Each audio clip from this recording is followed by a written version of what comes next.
Hey guys, so gonna keep this one short, but this is just a pro tip.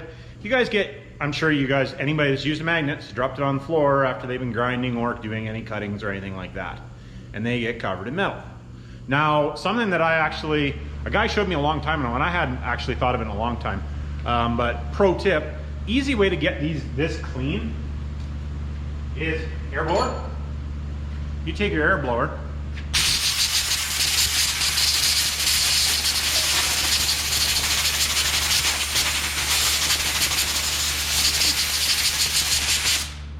you can get almost all the metal off. It likely would have actually taken all the metal off if my air compressor wasn't almost empty. But at that point, then you can just give it a quick wipe, another blow job, and you don't have to fight with getting the metal off. Anyways, that's a pro tip. See you on the next one.